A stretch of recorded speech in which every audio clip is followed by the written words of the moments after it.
Welcome to Business Coaching Secrets with Karl Bryan.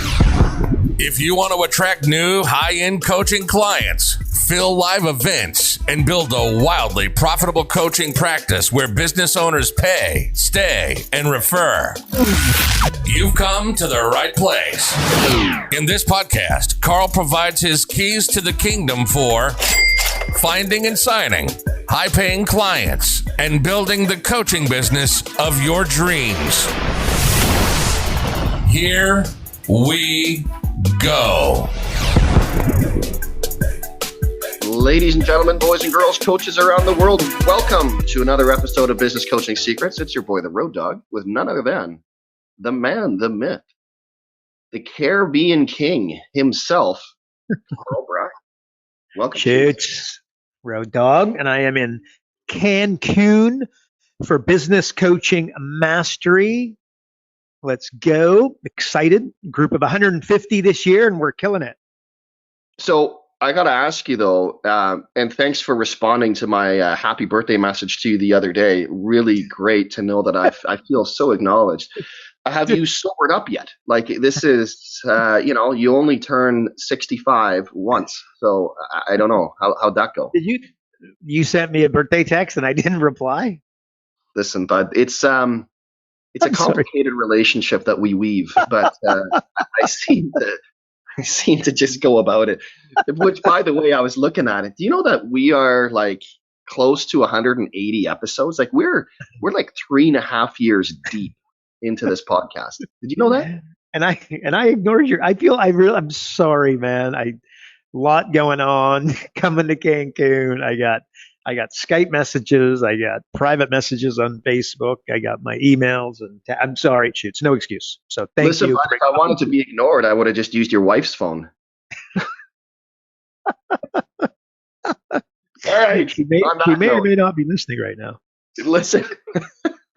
Okay. And she would appreciate it. You're welcome. All right, folks. I want to do something different today, bud. I know you're getting ready for Business Coaching Mastery live event, live, back in action.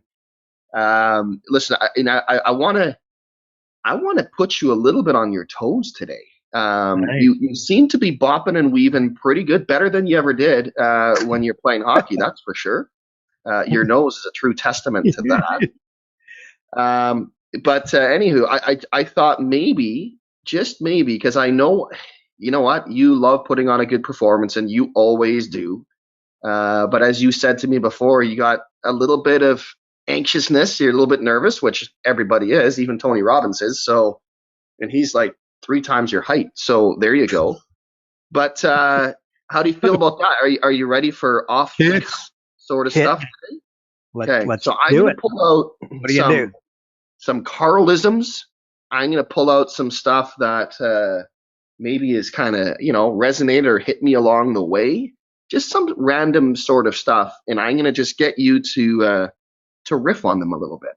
And then maybe that way, just maybe, we will all, through this podcast, help the conference go like next level. How's that sound?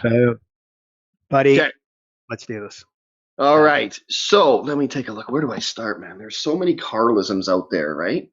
One of my favorite ones, which I'm curious to where the hell this came from, but and I hope it predates me. Let's just start there. But if you motivate an idiot, they do stupid things quicker. Go. Please tell me. Okay, you just want me to riff on that?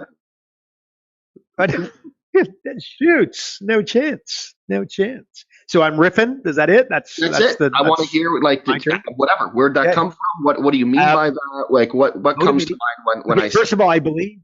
Okay, now I think that's Jim Rohn, by the way. But I got to tell you, I've used that 10,000 times. So if it was Jim Rohn's, I've stolen it mercilessly. Well, you ever notice that business owners are running the wrong direction enthusiastically, right? Like left to their own devices, what do? They lower prices, add products and services, and they build contact lists and then don't keep in touch with any, right?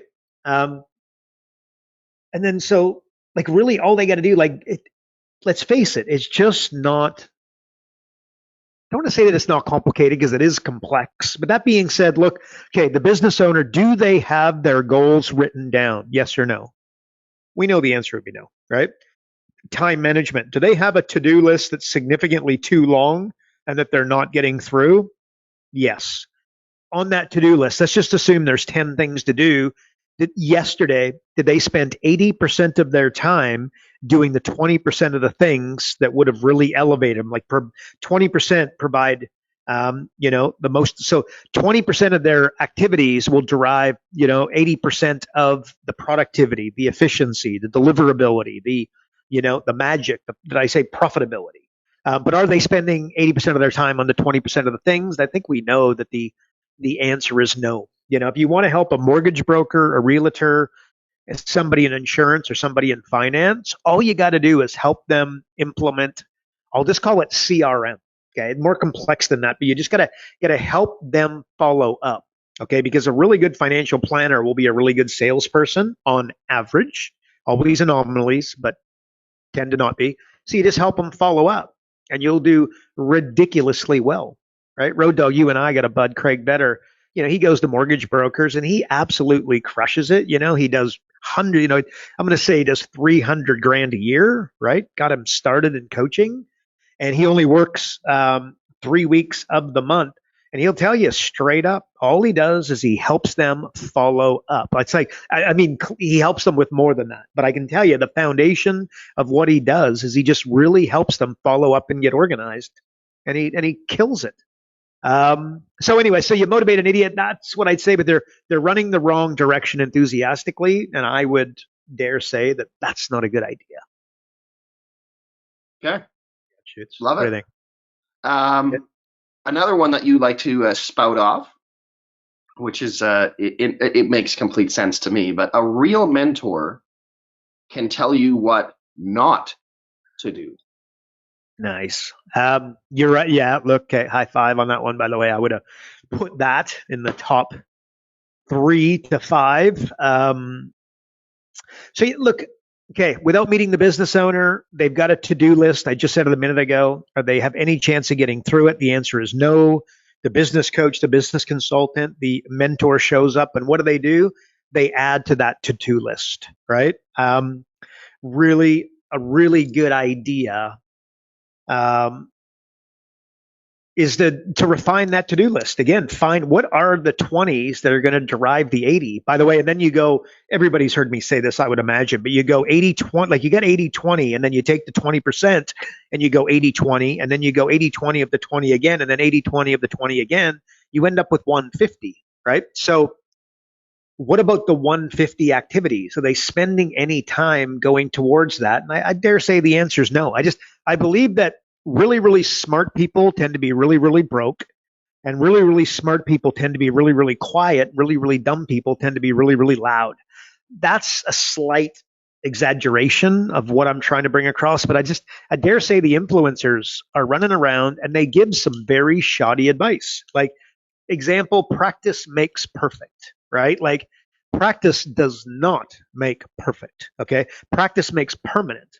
So if you have a bad golf swing and you just practice it over and over and over again, it's not magically becoming perfect. I'll give you the red hot tip. It's just what you're doing is making it harder and harder and harder to be able to, correct, one of the mistakes that you're making.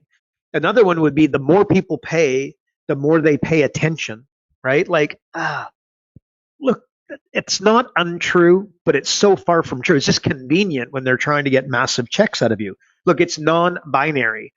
It's, again, Road Dog, are you passionate? It's not yes or no. It's what's your level of passion, right? Road Dog, do you believe? It's not that you believe, it's your level of belief. Road Dog, does your consulting client follow what you say? And it's not a yes-no conversation. It's at what level do they follow what you say? So you see, like, they're non-binary. So to say that, the more they pay attention, I don't know. It's a very convenient thing from the influencers. What about exit strategy? I was on Facebook last week and I saw, like, it was like the guy was like, that was his whole premise of his business consulting, business coaching company, right? Exit strategy. And I get it, right? And to a degree, it's become significantly more popular, at the Silicon Valley over the last 15 years, really taking shape. But like, it's an inferior conversation. What you want to be thinking, you want to build a bulletproof company. You want to build a company that you want to own forever, but you could sell tomorrow. Now that is a good business to build. That is a good roadmap. That's the kind of thing you want to be helping. You want to build an exit strategy, just build a killer company that somebody would come and take over tomorrow. Or another one, Road Dog, systems will set you free. Look, again, systems, of course, your business needs to be systematized. Your client's business needs to be systematized. But at what level? Let me tell you, systems stifle creativity. That's what systems do. So if you hire, 16-year-olds to serve up ice cream, that's one thing. But if you have a business that you want to build to be a decent size, you will have to hire professionals. And if you box in professionals at too high of a level, they leave. That's it. So, like, what's the saying, Road Dog? Like, you got to hire people that are smarter than you, right? I think everybody's heard that, but I would challenge anybody listening. How many people do you have working for you that are smarter than you, legitimately? And then how many people does your client have working for them that are legitimately smarter than them? I think it's almost used as a throwaway line. It's so important. But I'll tell you, when you hire somebody smarter than yourself and then you try to box them in, you lose them. They want to work autonomously and they want to be able to be creative. So again, systems set you free. It's hollow advice without context, Road Dog, right? High ticket sales. High ticket's better than low ticket. It's a 101. But let me tell you, some of the most successful businesses of all time, Gillette, they give you the razor and then sell you the blades. The coffee company, they'll give your office the coffee machine to sell you the coffee. If you own a bar or a pub, they'll give you the keg to sell you the beer, right? So it's high ticket. Sure, high ticket's better than low ticket, but show me the recurring revenue would be significantly more exciting. And then the flip side of that is margin, right? So you got to have high margin business. The most successful companies of the world, Ferrari, Rolex, Disney, Apple, we've talked about this in the past, like they all have one thing in common: margin. Okay, what I just said, high ticket and high margin, it's conflicting. So what Warren Buffett will tell you is that business is complex, and anybody who tells you it isn't is an idiot, right? So it's difficult. You've got to be able, just business is complex, and you got to be able to follow your nose. You've got, again, your goal should be to become the best coach in the city, in the state, in the country, potentially the world. Maybe you'll get there, maybe you won't. But I'll tell you what, when you try to become the best business coach in the entire country, I promise that you'll listen to an extra audio, you'll listen to an extra video, you'll take an extra note, you'll actually revisit those notes. You'll go and, practice, you know what I mean? Like, you'll actually go and implement this stuff and experiment with that. So Road Dog, that's what I would, I love that Real Mentor can tell you what not to do. And the two biggest wins, Real Mentor can tell you what not to do. And I look at your to-do list and I wanted to save you time tomorrow, the time that you spend on social media farting around, and then the time that you spend eating between going to the grocery store, waiting in line, paying, bringing the groceries to the car, packing them into the trunk, bringing them back into the house. And then before every meal, it's what do you want to eat? What do you want to eat? What do you want to eat? It's waiting in line at the store, etc. If you pre-plan your meals 7 days out, the amount of time that you could save yourself could be insane. And if you do a lot of travel and commute, go Uber or go limo or go something, but get in the back seat and phone and use your laptop as opposed to sit in traffic and get frustrated. You get if you're a 2-hour commute, and lots of people are, and you're in between meetings, you can get a lot of extra work done. So I think there's some big wins to be had right there, Shoots. That's what I think. Yeah, I'm going to share something with you because I just saw Todd Herman actually shared something. I'm not sure if you know Todd or not, but he was on his way from New York City to Istanbul, and he sat next to a Nobel Prize winner, and Nice. he shared his only goal he ever had in life. What? And he said, quote, "Become the smartest person in the room. And I'll get there by consistently humbling myself by getting around people smarter than me. Nice. And he Love was it. on his way to meet with 12 other Nobel Prize winners. And he goes, now easily be the least impressive of the bunch. When I die, I hope I'll have failed at my goal. Wow. Isn't that amazing, Nice. though? It's like, Nice. I love that. If I just add, like, I love that. So one of the things, I'm going to talk about this in Cancun, but asking questions like that, gotta ask questions, man. That's you know what I mean? Like, I think what he means by humbling himself is like, if you've had a conversation with Tony Robbins, he would talk at the most 20% of the time, and you would talk 80% of the time. And I think that there's an insane amount of power in that. Insane. Yeah, I just think that's so brilliant. And you also mentioned the stifling creativity. Jordan Peterson did a bit of a talk on that, how some of the most high earning individuals are also the most creative.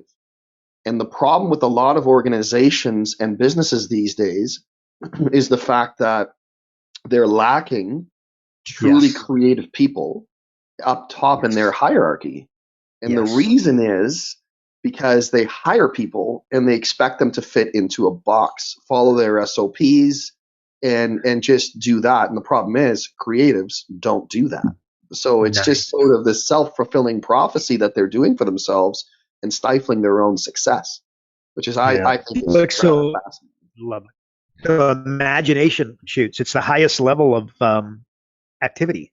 Like thinking in between Disney, like there's nothing you can buy at McDonald's you can buy anywhere else. The McNugget, the McFlurry, the Big Mac, the Quarter Pounder doesn't exist, right? So, Ronald McDonald, the shoes, the, Ronald McDonald house, it's all the McNugget. Everything is like created and imagined. Disney is the same, Mickey Mouse and all the different characters. Highest level of activity in a company is imagination. And you're right. They stifle creativity and then wonder why they can't keep this really, really good talent. So, Well, here's your biggest creative tip of the week, Shoots, and you're welcome. And that is, this is the latest TikTok trend. You go to McDonald's, you order a Big Mac, but you replace the beef patties with the chicken from the McChicken, and they have two of those. Apparently, it's legendary. Like, I'm just throwing that out there. So- I hear it's a thing. I've seen it. It looks insanely delicious. I'm sure it's like 5 million calories, but hey, man, I'm sure it's worth it. So can you order it though? I don't understand. So you go to there. Dude, I've seen it, and it looks in. I was gonna order it actually the other day, but I'm like, that's just ridiculous. But I have to try it because apparently that's a thing. Anyways, you heard it here, folks. You heard it here first. Boom. There it is. There it is. It's interesting. Here's another quote that I got from you, and it actually kind of reminds me. This is pushing. This might swell your head a little bit. A little bit of a Gord Downie quote. The late great Gord Downie of the tragically hip.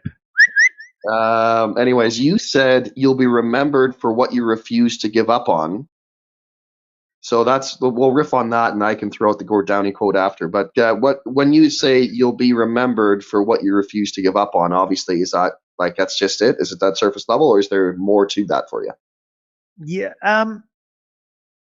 Look, you're not too late. Things are easy to start, hard to finish. People tend to start and then they don't finish, not surprisingly. But you're not too late. Like McDonald's, Ray Kroc started McDonald's at 52. Colonel Sanders was 62 when he opened the doors to his first KFC. The guy who started Red Bull was 61. Rodney Dangerfield was 45 or 46. He was in his mid 40s when he got his first real break. So, yeah, you'll be remembered for what you refuse to give up on. Look, the best ideas, Road Dog, like in 10 years from today, and the next Uber, the next Facebook, the next WhatsApp, the next Airbnb, they haven't been thought of yet. It's like you're not too late. And I feel like a lot of business coaches feel like they're, a little bit too late. And I would just say this, Road Dog, and here's something that I will absolutely drop at Business Coaching Mastery, but that is that you got to become like business coaches to go day to day, week to week, month to month, etc. And deciding if they're going to continue, don't make it.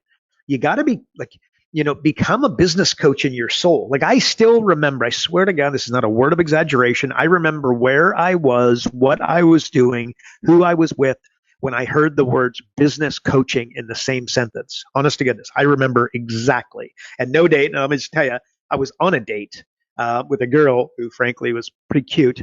And I picked up and I went home. And I, honestly, goodness, I ended the date early because I was like, what the heck is that? Is that a thing?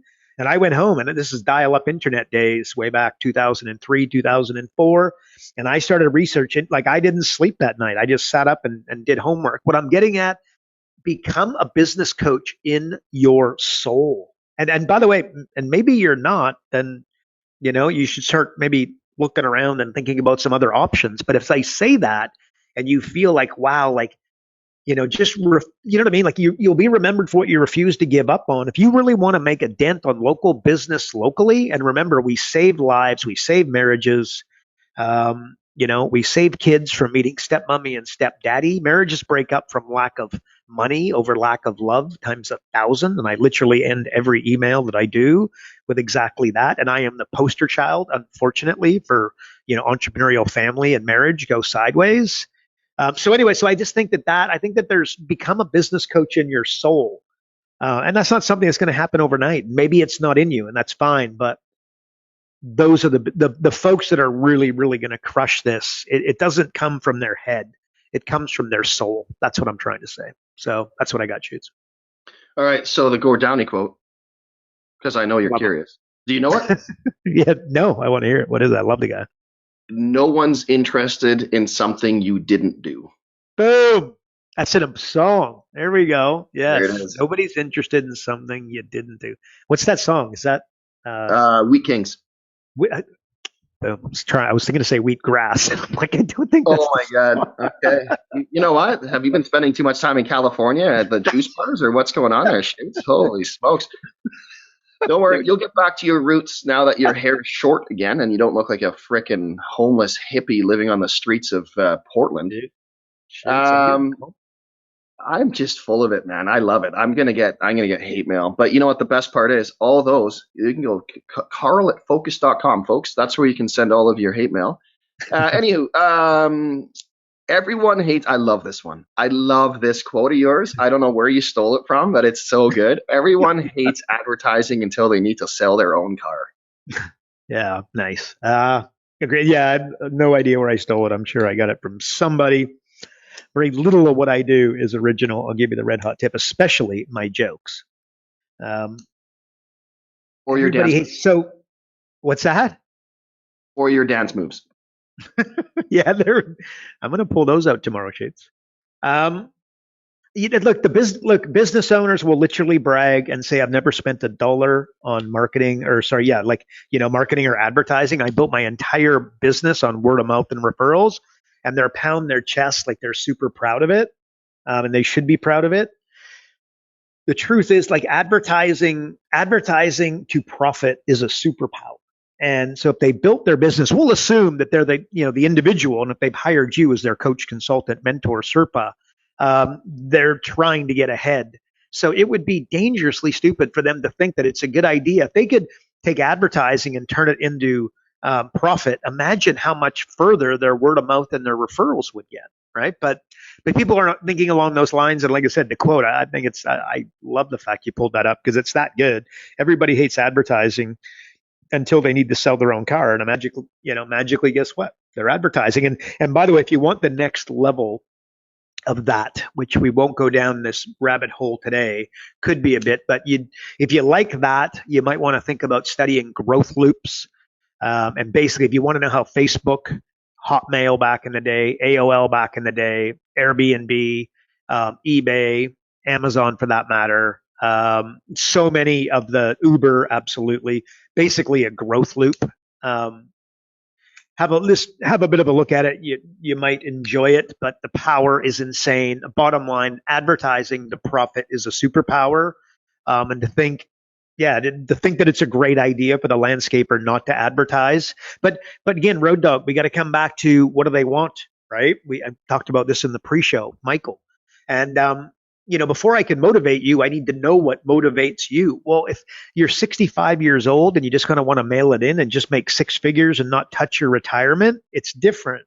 If you're, young and you feel like you're behind and you really want to crush it and you really want to nail it and you want to, build not a 7-figure company, but an 8-figure company, and you're legitimately, want to do it, willing to put in the work and willing to, stop and think at a higher level in order for all of that to happen. Because believe me, you're not going to go from 6 to 7 to 8 without a significantly higher level of thinking than what would have got you to 100 grand. That's for sure.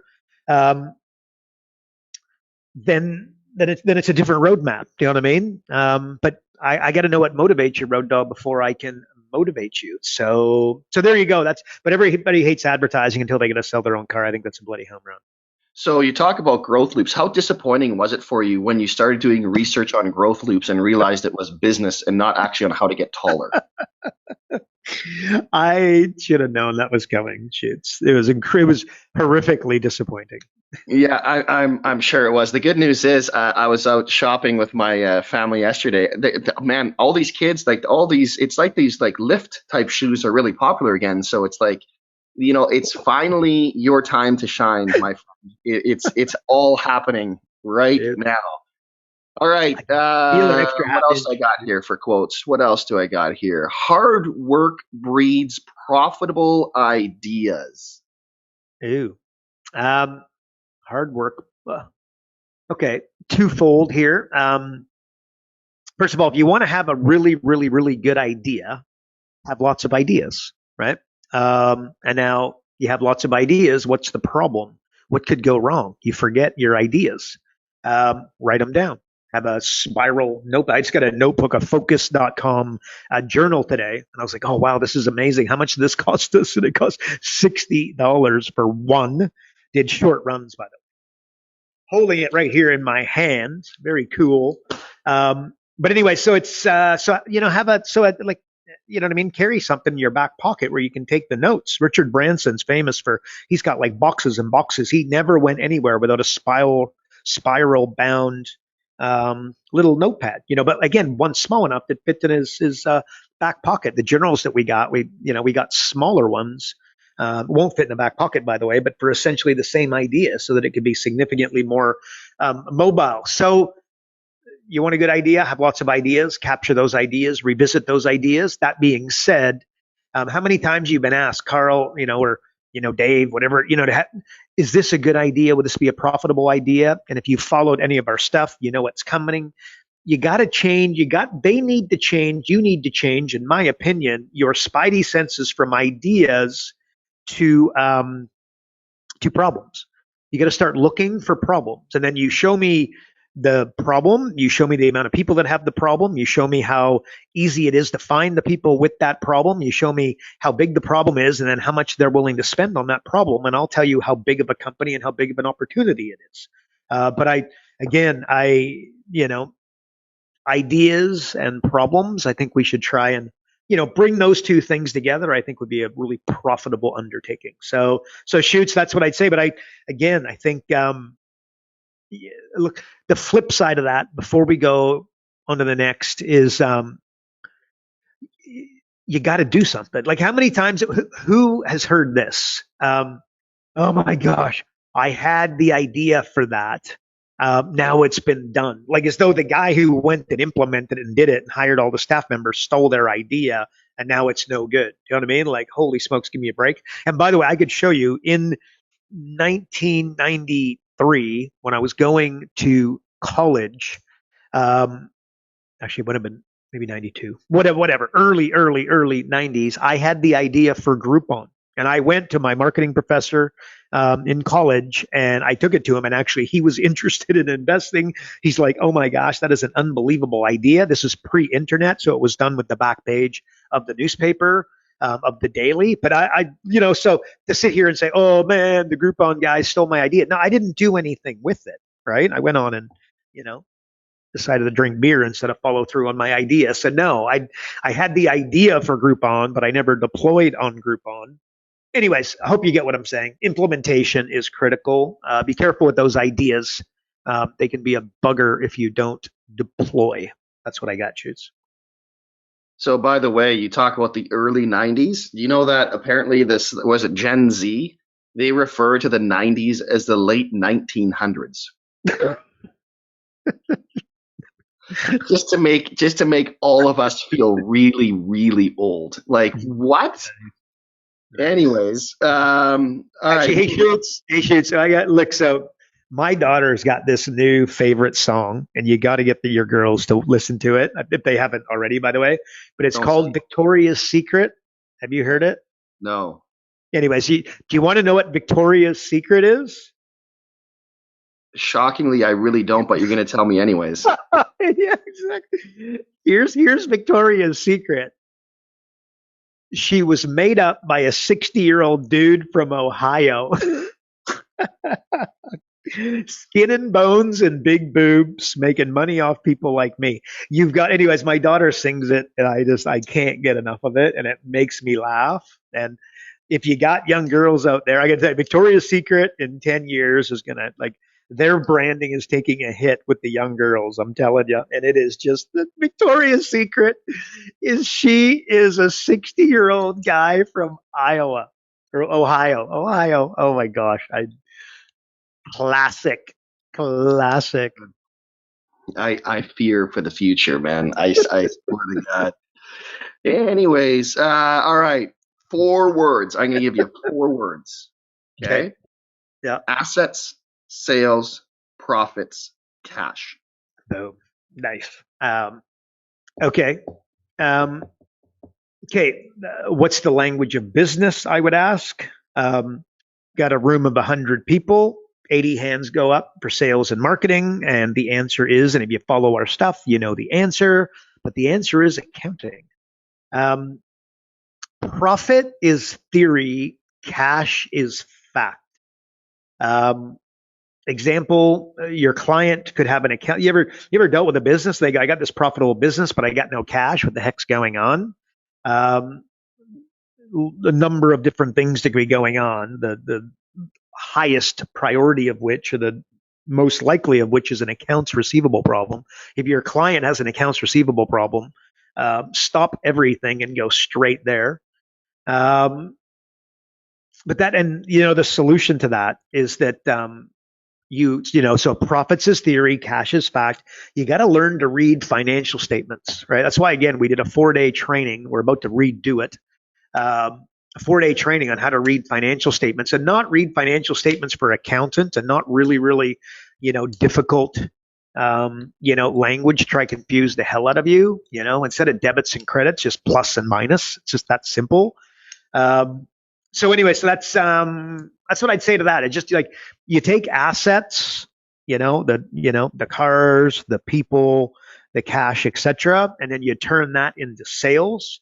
And then you take the sales and you turn. So think arrows going down. Okay, so you got assets at the top, arrow down, turn into sales. The job of your company, to create a high level of enterprise value, is to take assets and turn them into sales. Then you take sales and you turn them into profits.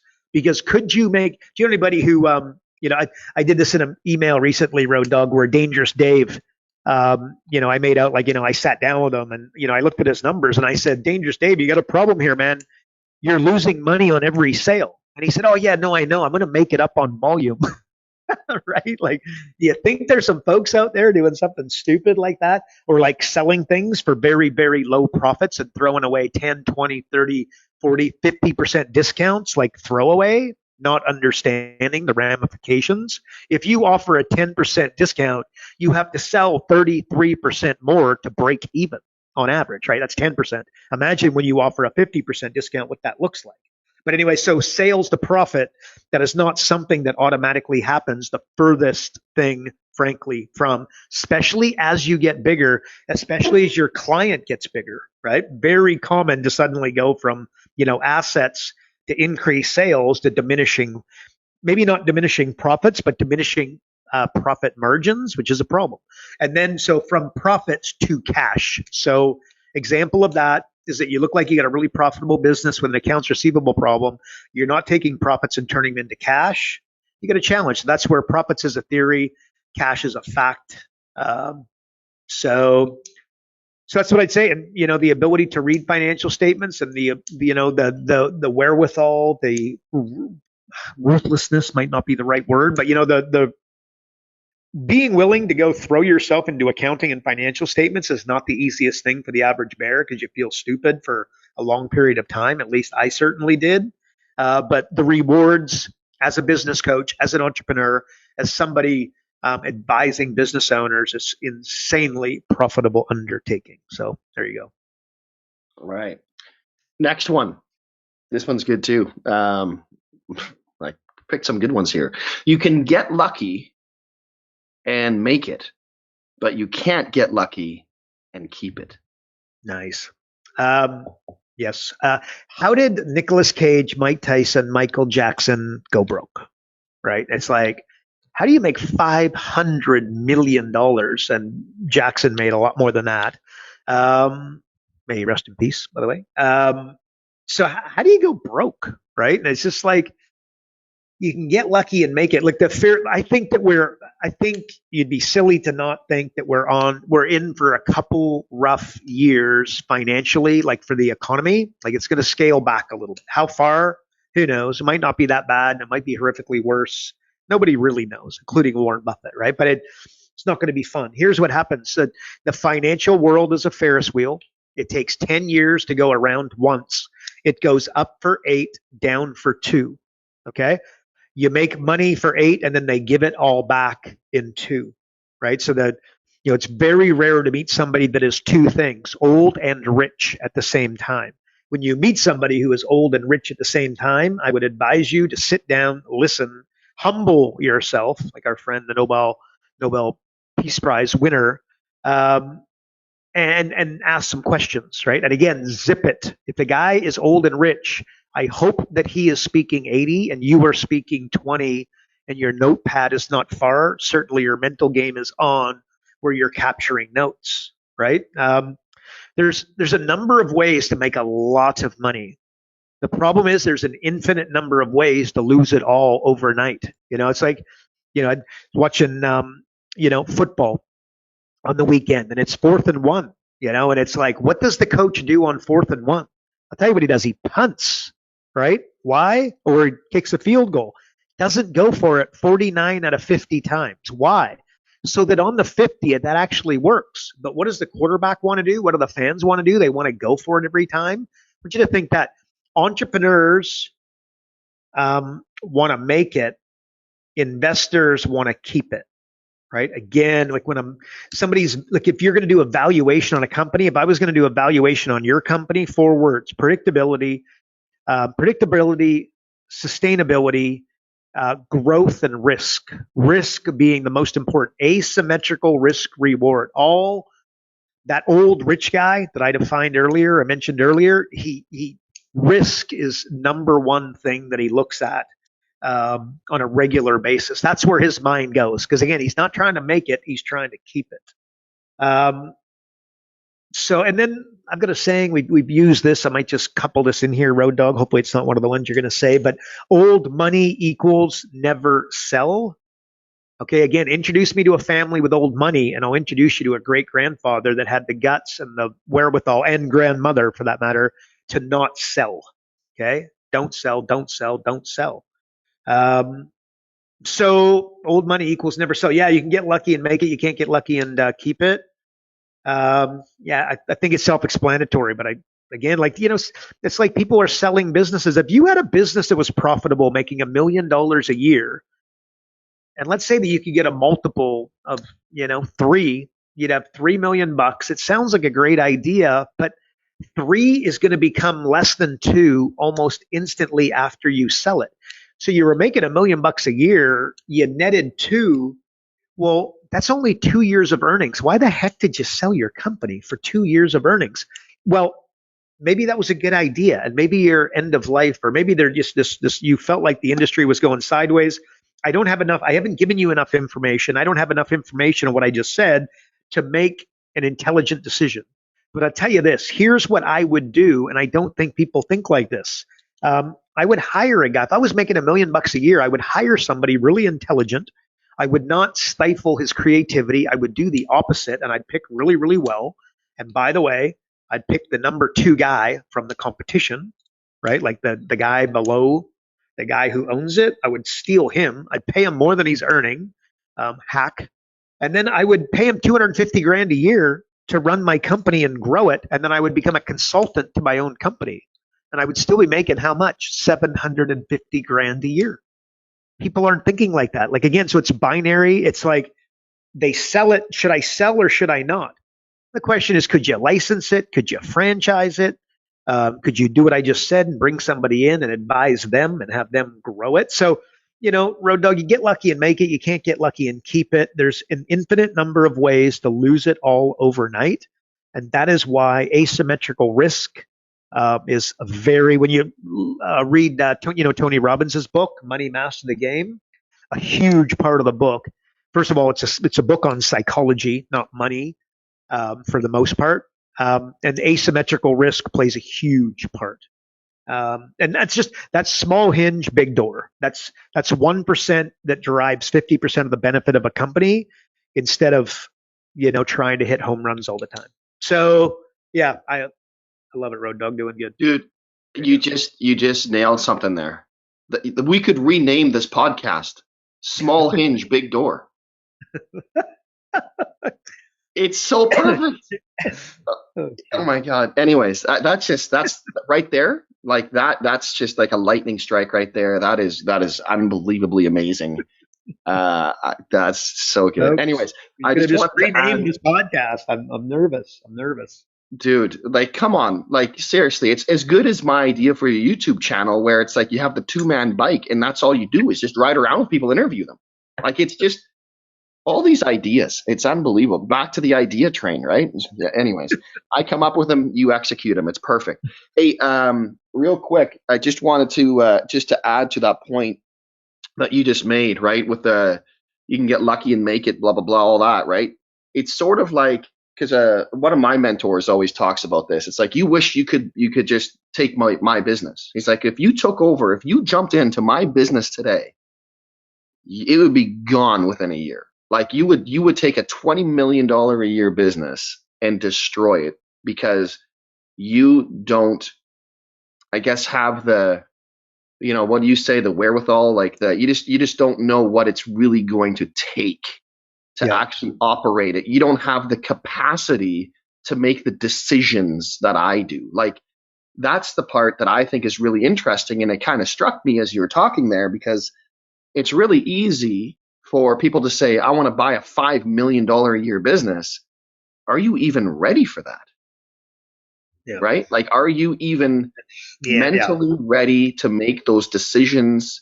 And that's where, as you're saying, hire that number 2. Like, holy smokes, what a brilliant idea, because that person is probably far more capable of making sure that business is a success. Like, I don't know, what do you think? They love the idea of being the number 1 guy, and you make them the number 1 guy. And again, and you don't stifle. I can tell you, without meeting him, he's pissed off because his boss, his creativity is stifled because, again, they try to keep him in that box, right? Yeah, there you go, Shoots. Okay, so I'm going to pick one more. Cool. Unless you have one that you could think of that you want to riff on yourself.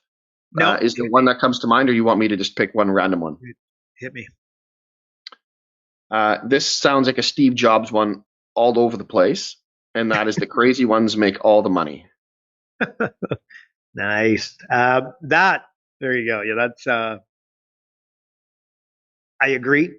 That has been my experience. I may or may not be on that side of crazy. I'll let you guys decide. All of your hopes, dreams, successes live on the other side of insecurity. Insecurity is just fear. And it's really just worrying about what other people. Why don't you make the phone call? You're worried about what other people will think. Why didn't you try out for the team when you were young? Worried about what people think. All your hopes and dreams live on the other side of insecurity. What people do, what business owners do, from my experience, what I've seen is they hide behind the computer, stare at the phone, and experience pain. I would just tell you that delusion is a beautiful thing. I can honestly tell you, what I believe one of the greatest gifts that my parents gave me was delusion. where I just believed that they gave me a level of confidence. They just believed in me. They just did, right? It's like, and then look, they just did, right? So look, it's a realtor. Why? Okay, so real estate sells for X. Let's just say there's a $20 million home, and then there's the $200,000 condo. All the realtors live in the $200,000, $400,000 condos. So guess what they sell? $200,000 and $400,000 condos. And then in the $20 million house, the real estate market is like, for the realtors looking after $20 million houses, the competition is significantly less there than it is the 2 to 400, right? And it's just crazy ones make all the money. They just said, you know what? At some stage, that realtor selling the $20 million house very, very, very, very rarely is going to be living in a $20 million house. That would be the absolute anomaly. So I would just say that, delusion is a beautiful thing. Insecurity is something you got to be very, very careful of, or fear. Should you really want, really want your hopes and dreams, it's make it about others. You'll always do more for others than you will for yourself. So like when you're thinking about coaching, don't coach because you're going to fill your bank account and do real well. Coach because marriages break up from lack of money, and the local business owner is about to get separated and then divorced. And then his two kids are going to meet stepmom and stepdad, neither of which they want to meet. And then they're going to go between two houses back and forth. And I'll let you decide if that's a good idea. That's why you pick up the phone. You'll always do more for others than you do for yourself. When your kids have got to get up and be at soccer practice at 6 a.m., at 5 a.m., you're up and you're out. Breakfast is cooked. The car is gassed up. They're in the car and they are there 5 minutes early, right?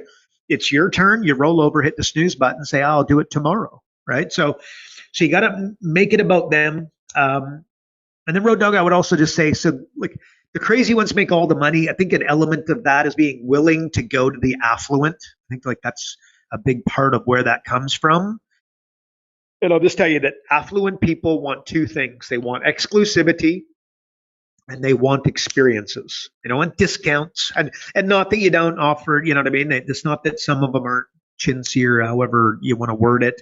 But I'll just tell you that they, generally speaking, they're looking for two things, and that is exclusivity and experiences. And you might be well served to be able to help your clients, help yourself create those two things. So, yeah, that's what I would say. Shoots the crazy ones make all the money. I think that's an excellent. Okay, so I'm going to elaborate just a little bit because I think that there's something very important there as well.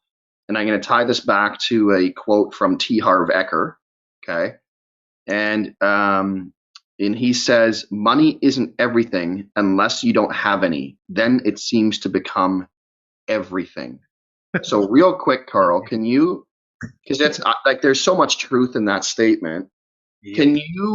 How do you, I guess, what would you recommend for the people that, because you say, don't go into coaching, wanting to fill your bank account.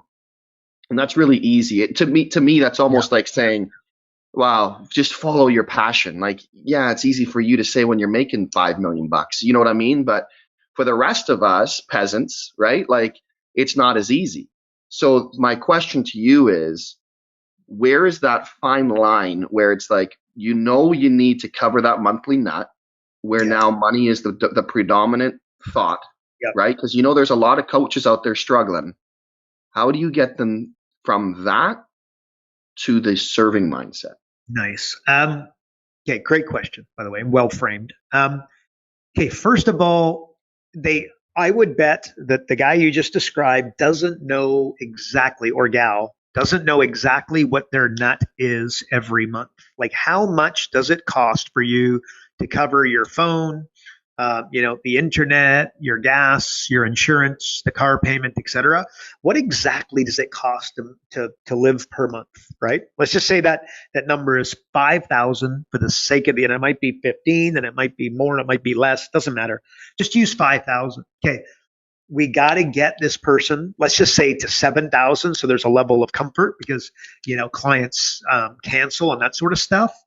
So you got to work out your nut as a starting point, and we call that $5,000 a month, which shouldn't be hard to do, and it will be an excellent exercise.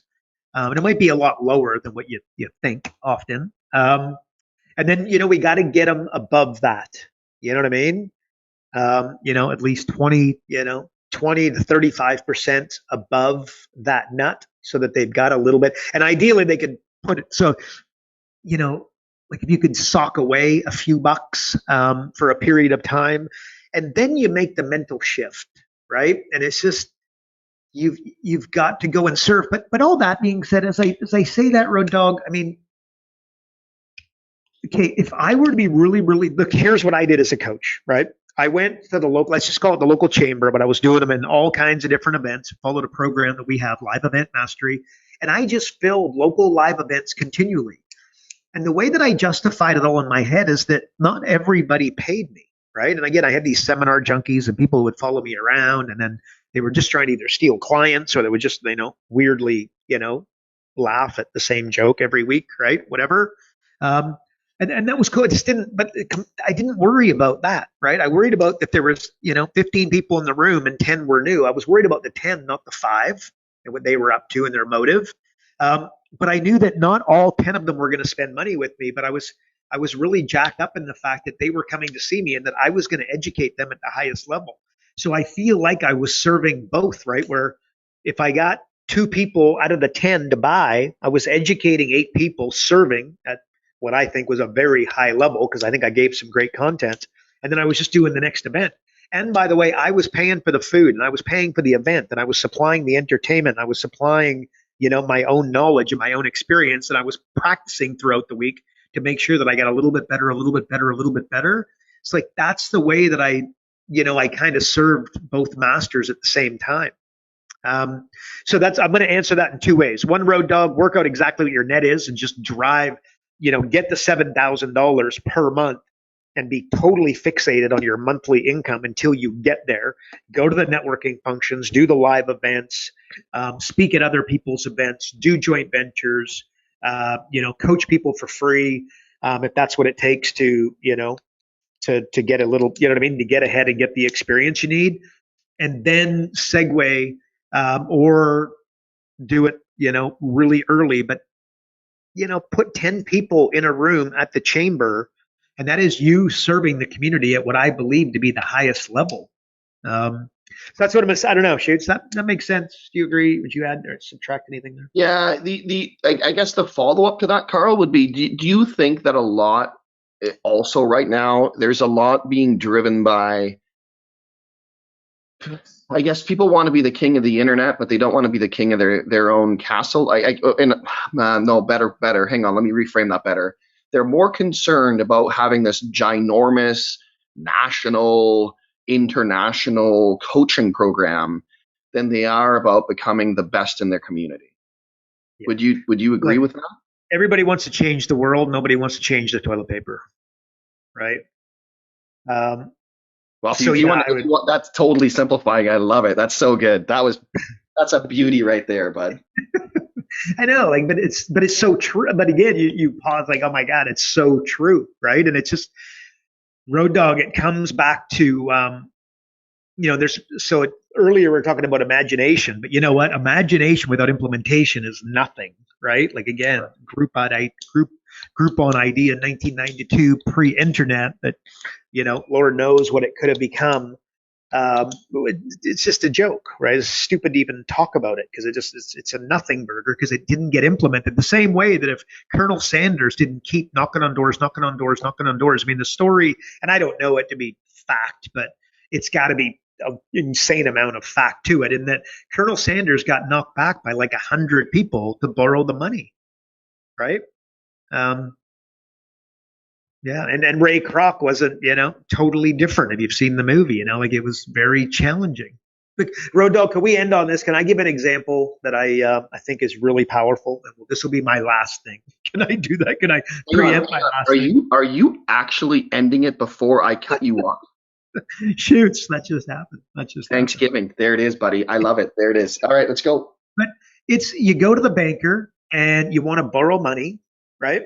Well, the banker, in fact, I did this on one of my YouTube videos that nobody's watching, by the way.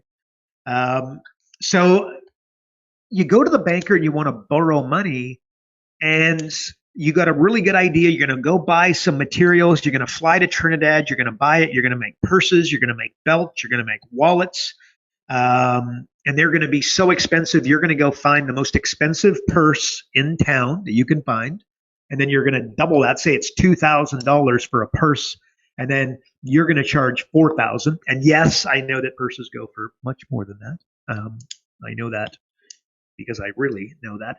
Anyways, let's just say it's 2,000, and then she's going to charge, what did I say, 4,000, even 5,000. It's like, oh my gosh. She goes to the banker and says, look, I just need $100,000. I got to get to Trinidad. I got to build this material. I've already got the designs. Everyone's going to be unique. I'm going to number every one of them. They're going to be exclusive. The people that buy them are going to feel like it's literally an experience. It's going to be unreal. And the banker says, I don't like it.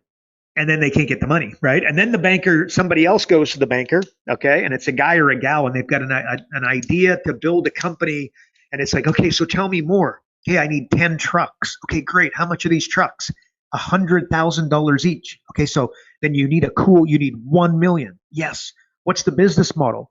I'm going to shovel snow, and I'm going to, take gravel, and I'm going to make 10 to 20% margins. Okay.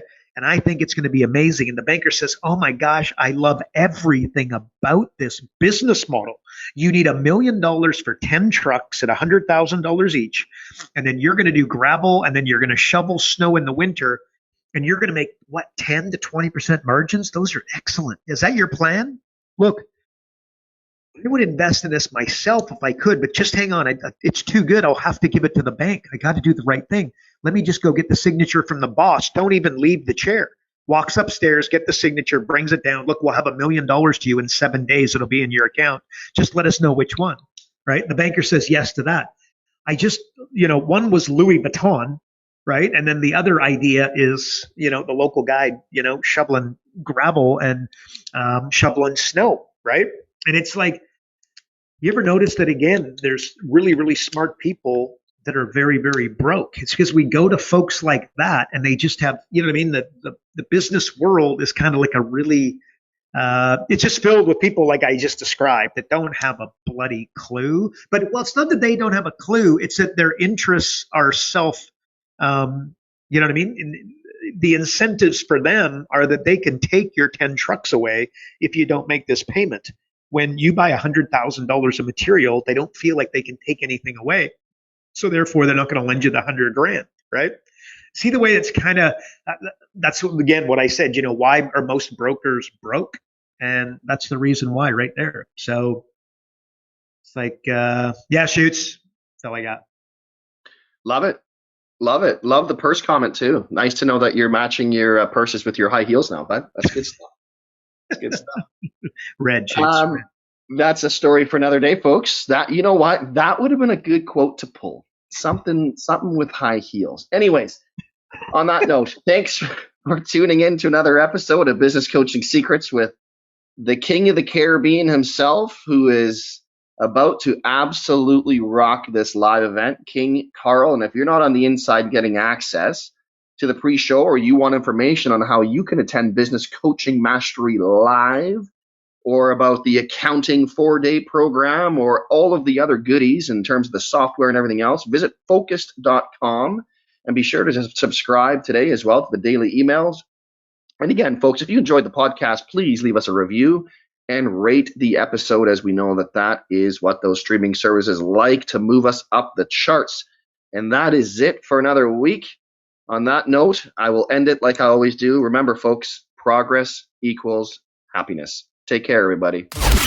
Karl Bryan built Profit Acceleration Software 2.0 to train business coaches how to find any small business owner more than $100,000 in 45 minutes without them spending an extra dollar on marketing or advertising. This becomes a business coach's superpower. So as a business coach, you'll never again have to worry about working with business owners that can't afford your high-end coaching fees. Check us out at focused.com.